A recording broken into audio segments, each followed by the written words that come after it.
Bismillahirrahmanirrahim. Assalamualaikum warahmatullahi wabarakatuh. Alhamdulillah, summa alhamdulillah, wassalatu wassalamu ala rasulillah, amma ba'd. Alhamdulillah Bapak Ibu, bagaimana kabarnya semua hari ini? Semoga selalu berada dalam limpahan keberkahan dan karunia dari Allah Subhanahu wa taala. Alhamdulillah, di kesempatan kali ini saya ingin menyampaikan materi tentang jodoh terbaik, ya.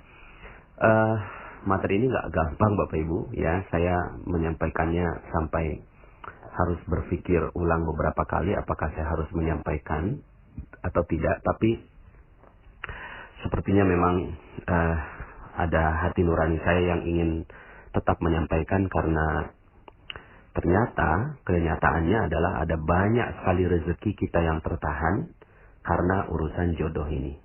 Jadi salah satu perisai yang sangat tebal dalam jiwa manusia adalah urusan jodoh, ya. Jadi mungkin kalau Anda ada yang merasa rezekinya seret, rezekinya tidak mudah gitu ya, mungkin bisa jadi salah satu jawabannya adalah materi jodoh terbaik ini. Sebelumnya saya ingin sampaikan bahwa ketika Anda menemukan materi atau mendengarkan materi ini, tolong untuk tidak melanjutkan kalau Anda belum mendengarkan materi-materi saya sebelumnya, ya. Jadi kalau Anda baru saja bergabung lalu kemudian Anda menemukan materi ini, jodoh terbaik, tolong sekali gitu ya, Anda stop dulu. Ini saya betul-betul minta tolong Anda ikuti dulu materi-materi yang sebelumnya, yaitu materi Law of Projection, landasan magnet rezeki, konsep dasar magnet rezeki, kemudian jeruk nipis, Paradox of Candy, cicak dan jerapah, ya, kemudian jendela buram, ya, dan satu paket dengan materi jodoh terbaik ini adalah sakinah selamanya. Jadi kalau Anda betul-betul baru melihat audio ini atau mendengarkan audio ini, tolong untuk di stop saja. Kemudian Anda dengarkan audio yang lain, begitu ya. Kenapa? Karena ada beberapa hal yang memang harus saya sampaikan, gitu ya, terkait dengan jodoh terbaik ini. Tapi landasannya mesti sudah kuat terlebih dahulu, ya. Jadi mohon izin agar Anda bisa mendengarkan audio yang lain. Oke, Bapak Ibu, begini. Ini satu paket ya dengan materi sakinah selamanya, ya. Jadi di materi sakinah selamanya itu saya sampaikan bahwa jodoh setiap orang sudah ada, ya.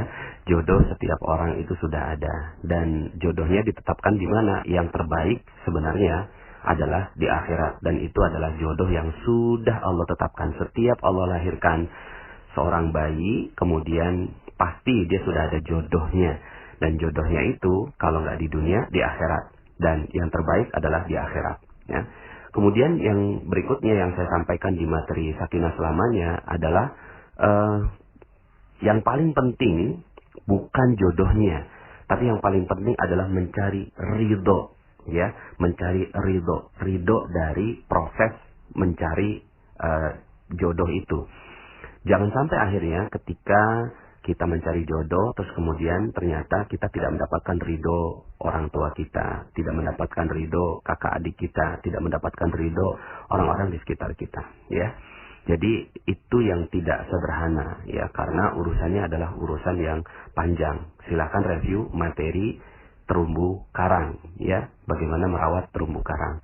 Dan yang paling penting ketika sudah menikah, maka yang harus dijaga adalah keridhaan suami dan keridhaan istri.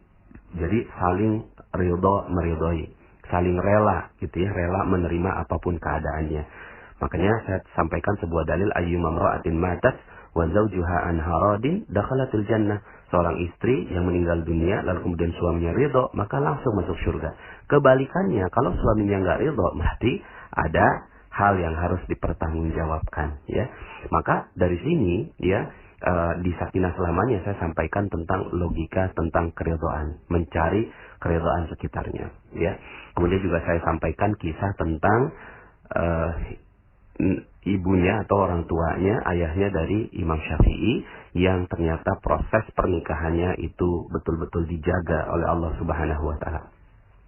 Nah, dalam materi ini saya ingin menambahkan dosis dari sakinah selamanya agar kita semua bisa memahami betul tentang urusan jodoh ini, ya. Karena ya ada yang bilang begini, Pak Nas, kok materi yang sakinah selamanya kok gitu sih? Jadinya orang tuh nggak semangat menikah gitu ya. Bukannya nggak semangat menikah, Bapak Ibu. Kondisinya begini, saya ini punya 5 anak perempuan gitu ya. Jadi saya tahu betul bagaimana rasanya seorang wanita yang tidak mendapatkan jodoh. Saya punya anak 5 perempuan. Anak pertama saya udah umur 14 tahun saat ini. 14 tahun.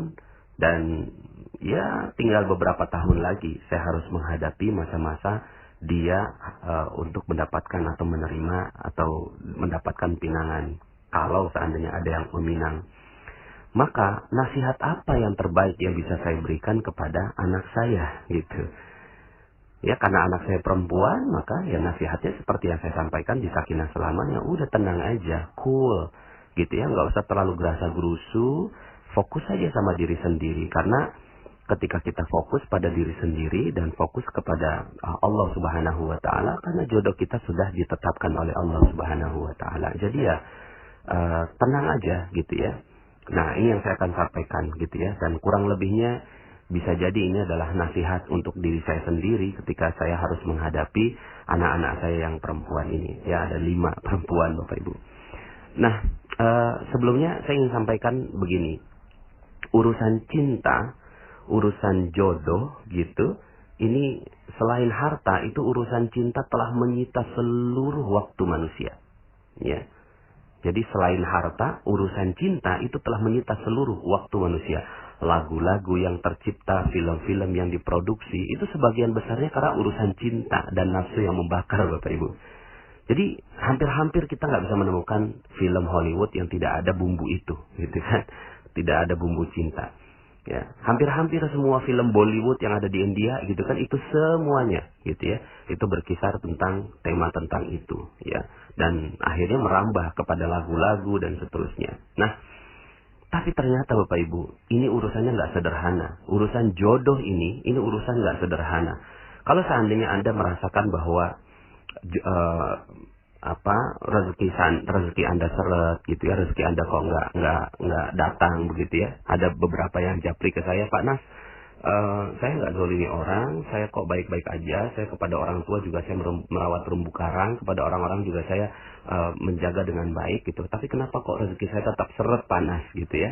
Ya saya kan memang nggak tahu apa-apa ya, makanya saya minta mereka untuk yang seperti ini langsung aja coba ke Garbu Tala gitu ya, untuk bertanya langsung kepada Allah. Tapi mungkin bisa jadi salah satu sebab rezeki kita seret karena urusan ini Bapak Ibu, karena urusan jodoh gitu, karena urusan cinta. Kenapa? Begini, bagaimana kalau seandainya ada seorang suami yang istrinya duduk dengan lelaki lain, dan ternyata lelaki lain itu pernah punya hubungan waktu SMA gitu ya. Maka bagaimana perasaan sang suami? Perasaan sang suami pasti dibakar api cemburu, betul ya Bapak Ibu ya? Pasti itu adalah reaksi orang normal pada umumnya. Semuanya seperti itu, punya rasa cemburu, dan rasa cemburu ini luar biasa gitu ya. Itu bisa ditimbulkan, ditampakkan dengan wajah macam-macam. Dengan kemarahan, dengan nendang apapun, dengan menghancurkan sesuatu gitu ya. Terus kemudian ya intinya api cemburu ini luar biasa, dahsyat gitu ya. Bisa jadi wanita itu kalau sang suami itu melampiaskan kemarahannya bisa ditampar, bisa melakukan KDRT dan seterusnya Bapak Ibu ya. Nah, cuma pernahkah kita renungkan bagaimana kalau seandainya gitu ya Allah yang cemburu ya. Jadi kalau manusia saja cemburunya sudah demikian, bagaimana dengan cemburunya Allah Subhanahu wa taala gitu ya. Bagaimana jika Allah cemburu? Dan ternyata permasalahan Allah cemburu ini itu ada banyak sekali dalilnya. Ada banyak sekali hadis yang menyebutkan tentang kecemburuan Allah Subhanahu wa taala. Kapan cemburunya Allah? Ya cemburunya Allah urusan-urusan cinta ini, gitu ya. Yuk kita renungkan beberapa dalil gitu ya yang berkaitan dengan ini. Dalam hadis riwayat Bukhari dan Muslim, sesungguhnya Allah pun cemburu dan orang yang beriman itu juga cemburu gitu. Kecemburuan Allah yaitu jika orang mukmin melakukan apa yang diharamkan oleh Allah Subhanahu wa taala. Jadi ketika seseorang melakukan apa yang diharamkan Allah, dan kaitannya di sini adalah urusan cinta, gitu ya, dia melanggar urusan cinta dan melanggar batas syariat begitu ya, itu Allah Subhanahu wa taala cemburu dengan orang yang melakukan hal itu, ya.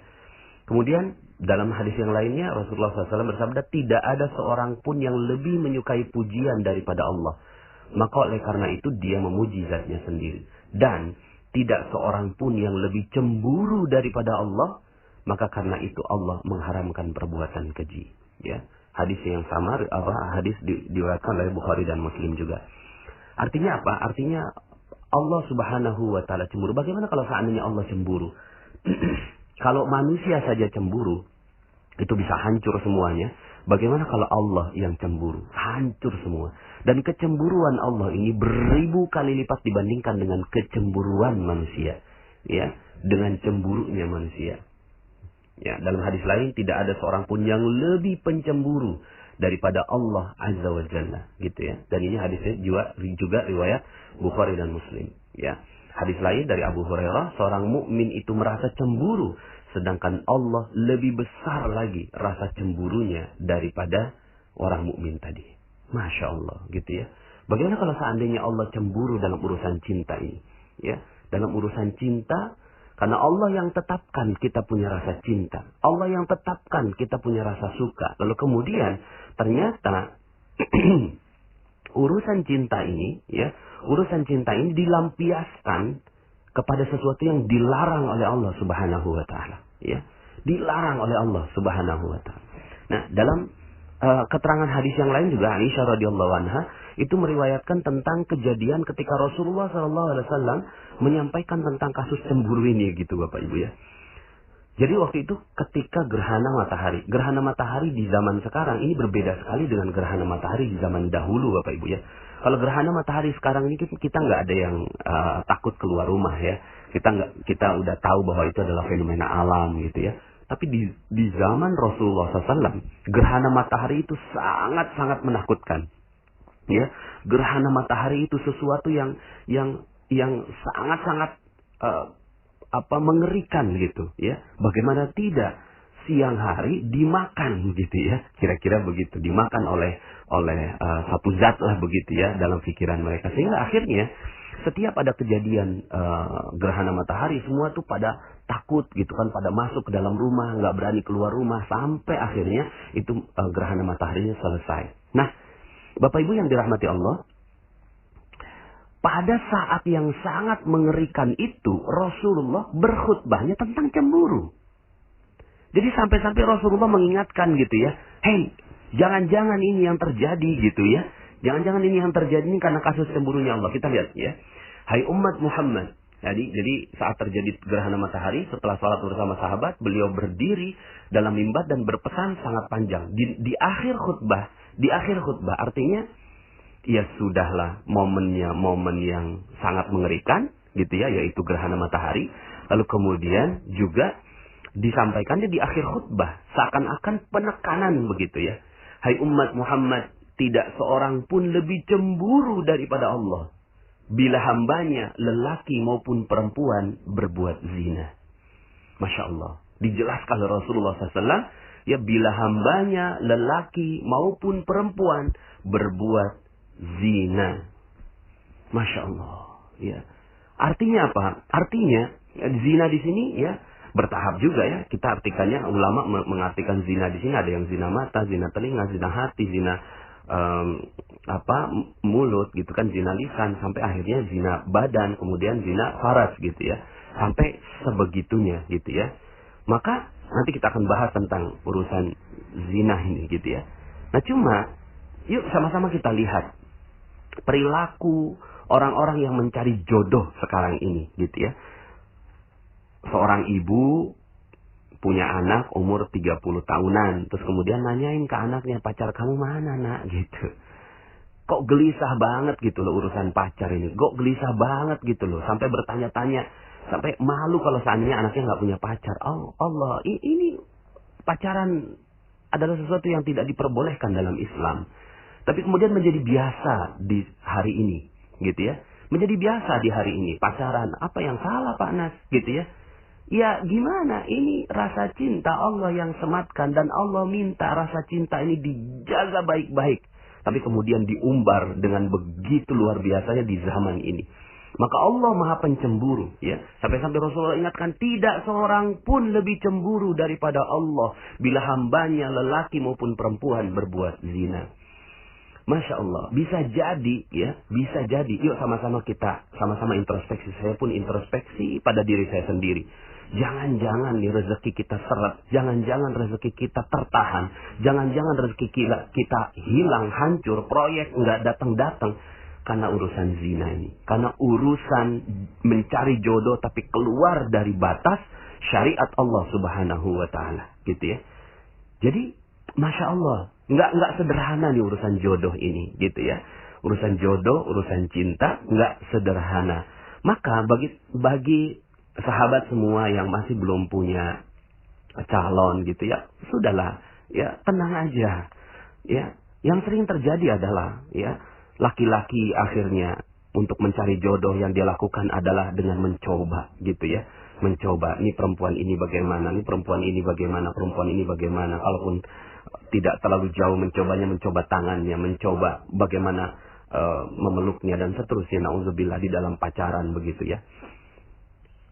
Allah Maha Pencemburu ketika seorang lelaki berdekatan dengan seorang wanita yang bukan mahramnya, lalu kemudian mereka mencoba-coba melanggar syariat cinta ini gitu ya, maka Allah Subhanahu wa Ta'ala bisa jadi menghancurkan. Kalau kita saja melihat ada seorang wanita ya, yang tadi saya sampaikan, seorang suami melihat istrinya berdekatan dengan laki lain, maka bisa hancur itu semua urusannya gitu ya. Maka bagaimana Allah ya, bagaimana Allah Subhanahu wa Ta'ala ya.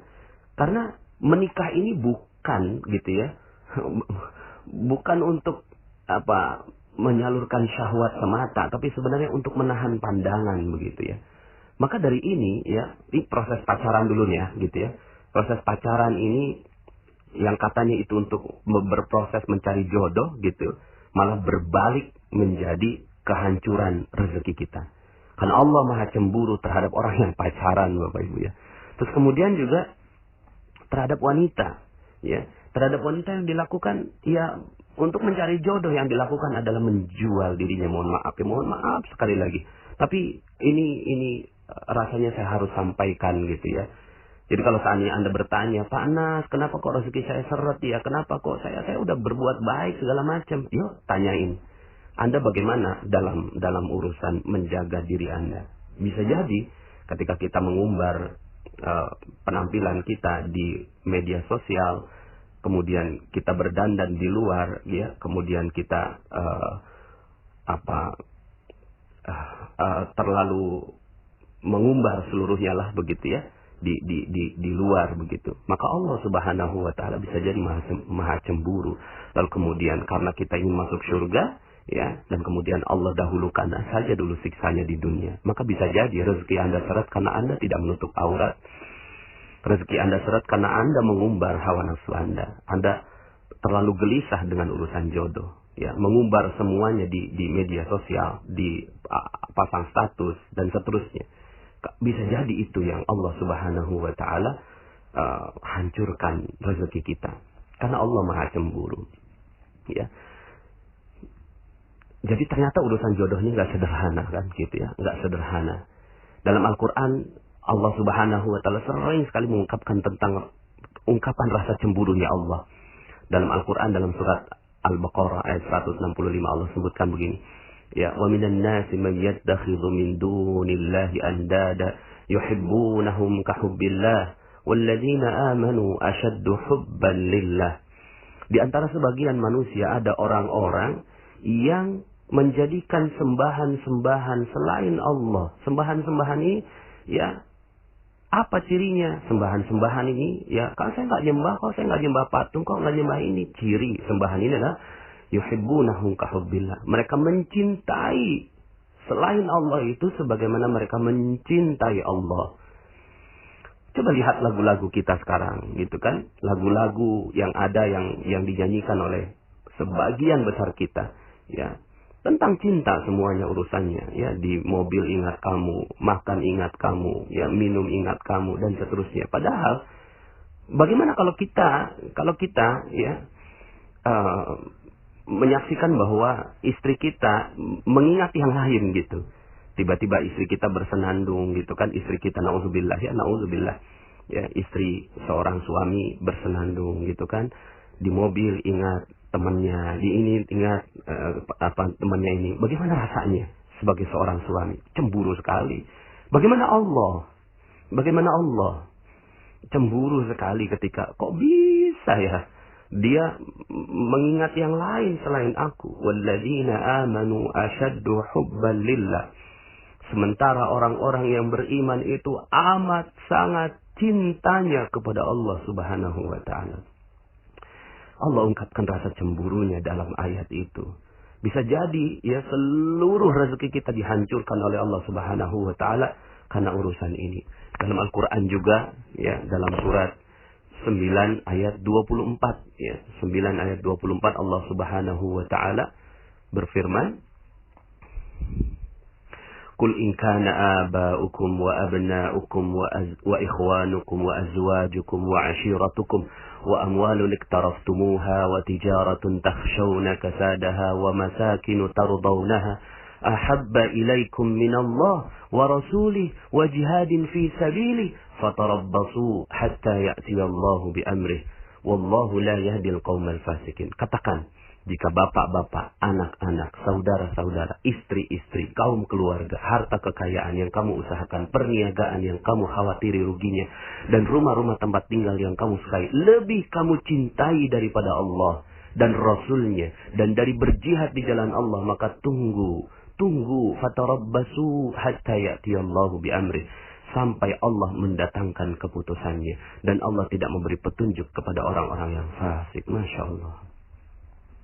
Allah ancam fatarabbasu, tunggu sampai Allah hancurkan gitu ya, berikan peringatannya gitu ya.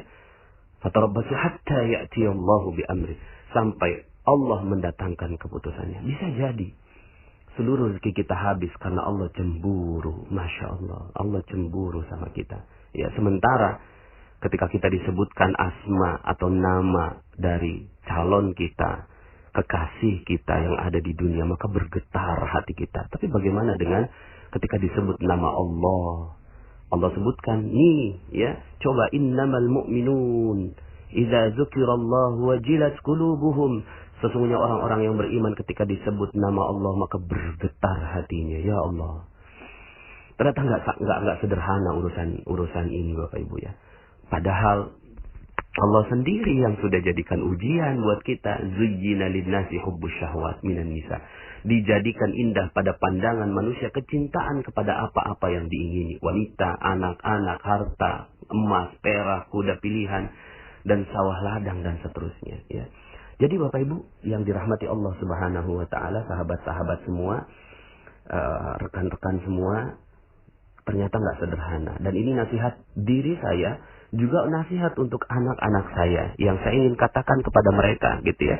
Cuma belum dapat momennya nih ke anak saya yang pertama terutama. Hati-hati urusan cinta ini. Hati-hati urusan cinta. Karena bisa Allah hancurkan seluruhnya. Allah hancurkan seluruh rezeki kita. Kalaulah kita saja cemburu kepada manusia bisa hancur semuanya. Bagaimana Allah cemburu dengan kita. Lalu apa yang harus kita lakukan gitu ya? Pertama, bagi para lelaki gitu ya, bagi para lelaki menikahlah gitu ya. Menikah ini bukan untuk dijadikan mainan gitu. Menikah ini bukan untuk dijadikan mainan. Ada rasa cinta gitu kan di dalam hati. Kok senang sekali sama wanita itu. Ayo kalau berani langsung datangi orang tuanya. Gitu, datangi orang tuanya, dan jangan sekali-kali kita hancurkan segelnya. Jangan sekali-kali kita keluar batas dari syariat, datangi orang tuanya, lalu kemudian ya kalau Anda berani langsung menikah saja, gitu ya. Ini yang perlu dilakukan, gitu ya. Dan itu untuk apa? Untuk menahan pandangan agar kita tidak tidak melanggar syariat Allah Subhanahu wa taala, gitu ya. Dan bukan untuk mengalihkan cinta dari cinta kepada Allah menjadi cinta kepada istri, tidak juga, gitu ya. Tapi istri adalah partner kita untuk sama-sama mendapatkan cinta dari Allah Subhanahu wa taala. Jadi jika sudah tidak sanggup menahan syahwat, menikahlah, gitu kan. Menikahlah sebagaimana anaknya Ustadz Arifin Ilham umur 17 tahun sudah menikah. Masya Allah. Dan ternyata ada banyak sekali bukti, gitu ya, kenapa rezeki Allah diberikan kepada mereka yang nikahnya muda, gitu. Jadi yang nikah muda ini Allah kasih rezeki. Kenapa kok Allah kasih rezeki? Ya, karena Allah juga yang kasih sumpahnya, gitu ya, di dalam Al-Quran, gitu ya. Dalam surat An-Nur ayat 32, wa ankihul ayama minkum wassalihina min ibadikum wa imaikum iyakunu fuqara yughnihimullahu min fadli wallahu wasi'un alim. Dan kawinkanlah orang-orang yang sendirian di antara kamu dan orang-orang yang layak berkawin dari hamba sahayamu dan yang lelaki dan hamba sahayamu yang perempuan. Jika mereka miskin, Allah akan memampukan mereka dengan karunia-Nya. Iyakunu fuqara yughnihimullah. Ya, jadi sampai-sampai Allah menetapkan, ya kalau saya meyakininya Al-Quran ini sebagai kalamullah, sumpahnya Allah. Jadi ketika Allah katakan Allah akan kayakan, maka ini menjadi sumpahnya Allah. Maka nggak usah khawatir, jangan nunggu sampai terlalu banyak dosa yang kita lakukan. Kalau udah mulai ada syahwat, ada udah mulai punya kemampuan untuk itu, segera saja. Dan ternyata di sini urusan menikahkan ini bukan urusan si orang yang mau menikah, tapi urusan keluarganya yang bertanggung jawab agar tidak ada dosa di antara mereka. Begitu ya. Jadi kalau seandainya ada, gitu ya, keinginan untuk itu, minta tolong sama orang tua, minta tolong sama keluarga untuk segera dinikahkan. Dan keluarga itu tidak boleh sedikit pun menghalanginya, gitu ya, dengan menanyakan udah mau kasih makan apa anak orang. Bukan. Ya, ini urusan menjaga agar matanya tidak melihat yang diharamkan, agar farajnya terjaga, agar telinganya tidak mendengarkan yang syahwat dan seterusnya. Ini untuk laki-laki. Jadi, ya, untuk lelaki ya segera menikah kalau seandainya memang sudah ada keinginan dan kecenderungan ke sana.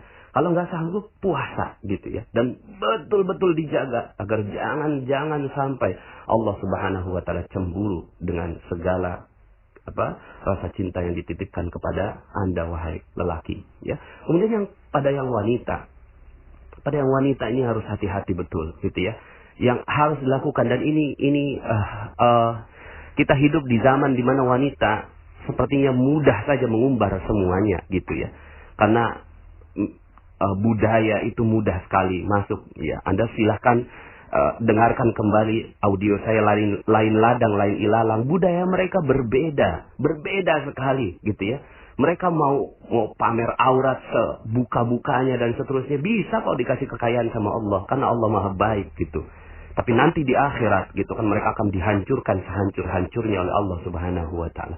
Maka kita nih wanita, gitu ya, yuk sama-sama jaga, gitu, jaga betul-betul auratnya, jaga betul-betul kehormatannya, gitu ya. Lebih baik sudah berada di rumah, gitu ya. Kalaupun seandainya keluar rumah tidak terlalu mengumbar, gitu ya, penampilannya dan seterusnya, gitu ya. Jadi dijaga betul, jangan sampai Allah cemburu ketika kita sang wanita ini keluar rumah. Ya, jaga betul, gitu ya. Dan bukan hanya keluar rumah, tapi juga keluar status, gitu ya. Dan ini yang sering terjadi di status-status Facebook dan seterusnya, gitu ya. Kemudian kalau ya datang seorang lelaki yang ingin melamar, ini ada panduan dari Rasulullah SAW. Idza ja'akum man tardawna dinah wa khuluqah fankihuh illa taf'alu takun fitnatun fil ardi wa fasad. Kalau ada lelaki yang sudah engkau ridhoi, ya, dinah wa khuluqah, dinnya, agamanya dan akhlaknya, gitu, Fangkihu, langsung nikahin aja. Jangan mikir 2 kali, ya. Kok saya nggak terlalu cinta sama dia, cinta urusan nomor 12. Yang penting sekarang ini jagain cintanya Allah, jagain. Kalau udah datang gitu ya, itu nggak boleh ditolak gitu ya, nggak boleh ditolak, ya. Jadi kalau seandainya ditolak, ya boleh-boleh saja ditolak, tapi ada alasannya karena apa? Dinah wa khuluqah.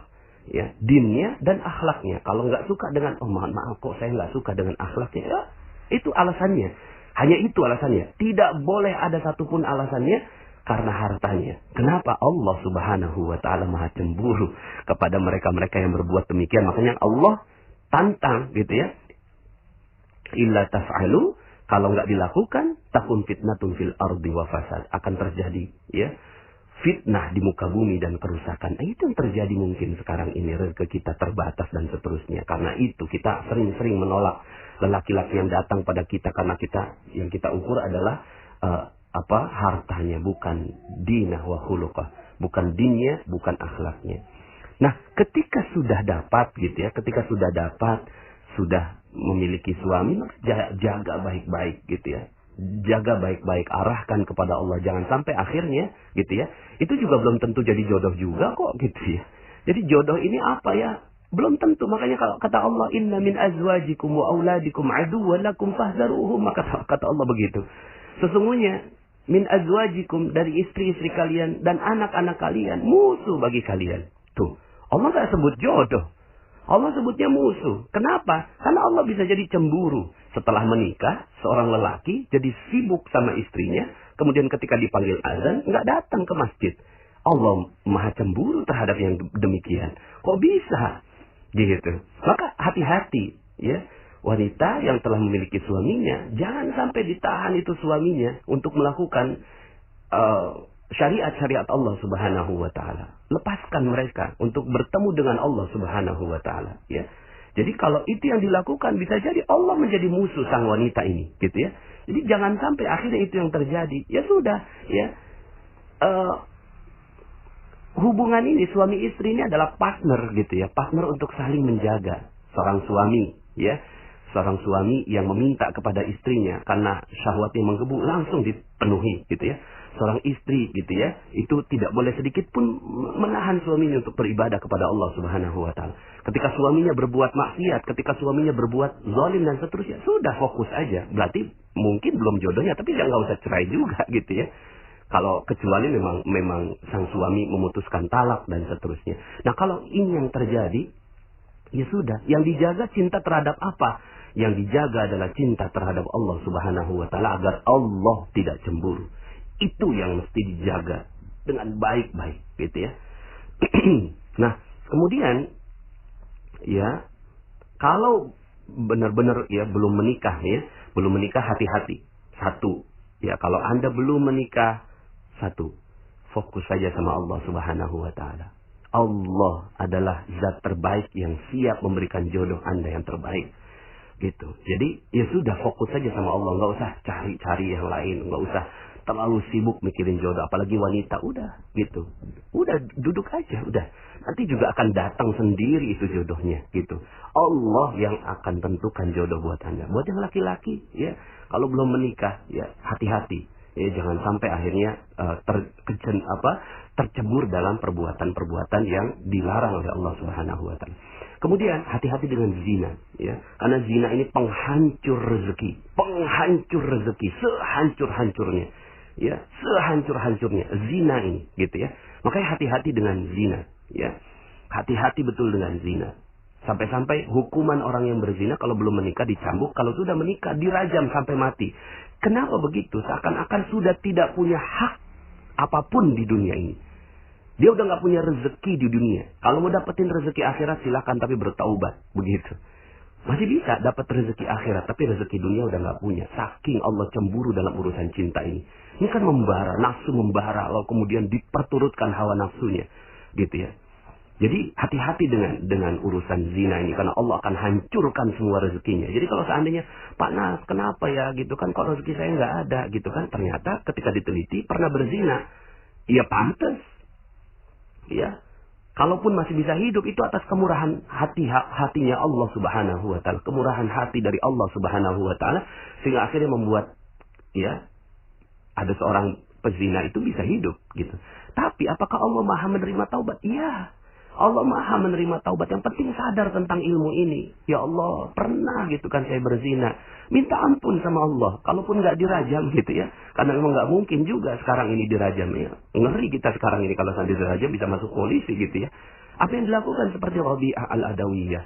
Rabi'ah al-Adawiyah gitu ya. Kemudian ketika pernah melakukan kesalahan gitu ya. Atas urusan cinta ini. Kemudian seterusnya sepanjang hidupnya yang dilakukan adalah beribadah kepada Allah Subhanahu wa taala. Karena dia ngerasa udah nggak punya hak rezeki di dunia. Udah nggak punya hak rezeki di dunia. Gitu. Akhirnya yang dilakukan ya sudah. Gitu kan. Kalau seorang yang sudah berzina nggak punya hak rezeki lagi di dunia. Apa yang dilakukan? Dia beribadah kepada Allah Subhanahu wa taala. Ya. Insya Allah Allah Maha menerima taubat. Allah Maha mengampuni. Kalau Allah mau dikasih kok rezekinya pelan-pelan. Tapi nggak usah terlalu berharap karena udah seperti ini. Ya, tinggal apa yang dilakukan. Yang dilakukan ya sudah, dekati Allah saja. Udah itu yang harus dilakukan kepada mereka-mereka yang pernah berzina, gitu ya. Karena kalau itu yang dilakukan maka dihancur. Tapi kalau seandainya belum menikah ya hukumannya cambuk. Tapi ya nggak bisa juga dicambuk sekarang ya, karena kita nggak pakai hukum Islam sekarang ini. Tapi ya sudah. Gitu kan, yang kita ingin lakukan adalah bagaimana kita tidak menjadikan Allah cemburu terhadap diri kita, gitu ya. Ya. Nah, jadi hati-hati, jangan sampai pacaran, ya. Kalau belum menikah jangan sampai pacaran. Pacaran itu penghancur rezeki terbesar. Gitu. Karena dia wala taqrabuz zina, jangan dekati perzinahan. Allah yang udah minta begitu karena Allah yang kasih rezeki, maka Allah katakan, gitu ya. Hati-hati, yang kayak gini-gini bisa rezekinya hancur. Jadi kalau seandainya, Pak Nas, kenapa ya rezeki saya hancur? Kenapa kok rezeki saya seret? Pernah pacaran? Pernah. Ya bisa jadi. Karena itu. Terus gimana dong kalau udah pernah? Ya kalau pernah, minta ampun. Kalau belum terjadi, ajarin nilai ini terhadap anak-anak kita, kepada keluarga kita. Ya, siapa sih yang nggak pernah berbuat dosa? Ya, yang ngomong ini juga punya banyak dosa. Ini sama-sama kita sama-sama. Karena urusan jodoh ini, ya, ini urusan yang menghancurkan rezeki sehancur-hancurnya. Jadi ya sudah gitu ya, nggak usah ada pacaran, nggak usah gitu ya. Karena pacaran adalah penghancur rezeki terbesar. Panas, saya pernah pacaran, saya juga mungkin pernah berzina, tapi kok rezekinya baik-baik saja. Hati-hati, hati-hati. Kalau yang kayak gitu, itu bisa jadi istidraj. Bisa jadi Allah senangin kita di dunia supaya akhirat nggak dapat apa-apa. Makanya minta ampun sama Allah. Kalau udah pernah berbuat itu, ya jangan-jangan nanti disiksa di akhirat. Karena rezeki juga bukan hanya uang, tapi keharmonisan. Jadi kalau seandainya, kenapa kok ya gitu ya, saya kok nggak harmonis dengan suami, nggak harmonis dengan mertua, kemudian ada masalah dengan tetangga, ada masalah dengan bisnis, ada masalah dengan apa, ya bisa jadi Allah lagi ngancurin kita karena urusan jodoh ini. Dari dulu mungkin sebelumnya kita sudah melakukan kesalahan-kesalahan. Tapi sekali lagi, Allah At-Tawwab, Allah ini Maha penerima taubat, gitu. Allah Maha penerima taubat, ya. Makanya sekali lagi saya katakan, saya tidak mudah untuk menyampaikan materi ini, tapi rasanya sepertinya perlu saya sampaikan karena banyak yang merasa aman, gitu. Banyak yang merasa aman dari setelah mendapatkan materi perisai rezeki. Panas, alhamdulillah saya udah duha, udah tahajud, udah sedekah, tapi kenapa ya saya kok rezekinya nggak datang-datang? Ya bisa jadi ini, bisa jadi urusan jodoh ini, urusan cinta ini, gitu. Lalu kemudian kesimpulannya terakhir gitu ya, yang ingin saya sampaikan ini kan judulnya adalah jodoh terbaik. Lalu siapa jodoh terbaik itu? Jodoh terbaik tidak ada yang lain kecuali jodoh yang mengajak kepada Allah. Udah, itu. Itulah jodoh terbaik. Jodoh terbaik adalah jodoh yang di dunia mengajak kepada Allah. Kalau tidak mengajak kepada Allah berarti bukan jodoh terbaik. Mungkin jodoh tapi bukan terbaik. Gitu, bukan jodoh yang baik. Gimana Pak Nas kalau seandainya saya udah dapetin suami yang sepertinya bagaimana gitu ya, KDRT, zalim, nggak pernah sholat dan seterusnya, ya sepanjang dia tidak menceraikan kita, ya sudah, kita aja yang bertaubat, minta ampun kepada Allah Subhanahu wa taala, terus bertaubat kepada Allah gitu ya, dan bersabar saja dengan keadaannya karena sudah pernah ada akad nikah. Akad nikah itu sumpah, janji yang sangat-sangat agung, mitsaqan ghalidha. Itu perjanjian yang amat erat, kuat sekali. Kalau seandainya suami ucapkan talak, baru kemudian Anda selesai, gitu ya. Dan ternyata kan bisa juga jodoh akhirnya bukan suami kita yang sekarang kan, gitu ya. Setelah itu ya sudah, gitu ya. Fokus saja, perbaiki anak-anak, perbaiki diri sendiri, dekatin dengan Allah, jangan sampai Allah cemburu, lalu kemudian berharap nanti jodoh Anda dipertemukan di surga Allah Subhanahu wa taala dengan seorang raja yang sangat-sangat luar biasa tampan rupawan nanti di surga Allah, Toh cuma sebentar lagi kok. Dunia kan cuma 60 tahun, 70 tahun dibandingkan dengan jutaan tahun yang akan kita lalui sampai ke akhirat, lalu kemudian nanti di surga itu abadan selama-lamanya, gitu ya. Dunia ini singkat sekali, sudah sabar aja, gitu ya. Kalau memang seperti itu. Jadi, siapa jodoh terbaik? Jodoh terbaik adalah jodoh yang mengantarkan kepada Allah. Cari mereka, ya. Kalau nggak begitu, jangan mau, gitu ya. Jangan sampai akhirnya seperti trennya artis-artis, gitu ya, yang menikah dengan lain agama, gitu ya. Menikah dengan orang yang tidak mengajak kepada Allah Subhanahu wa taala, itu bukan jodoh, itu musibah yang seperti itu, gitu ya. Jangan sampai akhirnya kita terkena musibah itu. Dalam Al-Quran disebutkan Allah larang, wala tankihul musyrikati hatta yu'min, wala amatun mu'minatun khairum min musyrikati walau a'jabatkum. Dan janganlah kamu nikahi wanita-wanita yang musyrik. Yang musyrik artinya nggak kenal Allah sebelum mereka beriman. Sesungguhnya wanita budak yang mukmin lebih baik daripada wanita musyrik walaupun dia menarik hatimu, ya. Jadi Bapak Ibu, ya, adik-adik, sahabat semua, rekan-rekan, yuk kita hati-hati dalam urusan jodoh ini. Karena ternyata urusan jodoh inilah salah satu perisai rezeki yang besar. Kita fokuskan saja cinta kepada Allah Subhanahu wa taala, dan semoga Allah Subhanahu wa taala buka rezeki kita. Mohon maaf atas segala kekurangan, ya. Semoga dengan materi ini kita sama-sama menjahit kembali, ya, hal-hal yang sudah terluka di masa-masa yang lalu kemudian kita jelang kehidupan yang jauh lebih baik. Bisa jadi Allah lupakan semuanya. Seperti materi saya, cacat yang sempurna. Siapa sih yang nggak punya cacat? Siapa sih yang nggak pernah punya salah? Ya, maka Anda bisa dengarkan kembali materi cacat yang sempurna. Lupakan semuanya, fokus kepada masa depan. Yuk sama-sama kita rapihkan masa depan kita. Kalau sekarang ini rezeki kita berat, rezeki kita seret, rezeki kita tidak ada, wajarlah, ya. Memang kita pernah membuat Allah cemburu. Sekarang jalin lagi hubungan dengan Allah, jalin lagi hubungan dengan Allah. Kita datang pada Allah selangkah, Allah datang 1000 langkah. Jika kita datang kepada Allah dengan berjalan, Allah datang dengan berlari. Masya Allah. Mudah-mudahan Allah dekati kita. Terima kasih. Mohon maaf atas segala kekurangan. Saya Nasrullah. Sampai jumpa di audio-audio berikutnya. Assalamualaikum warahmatullahi wabarakatuh.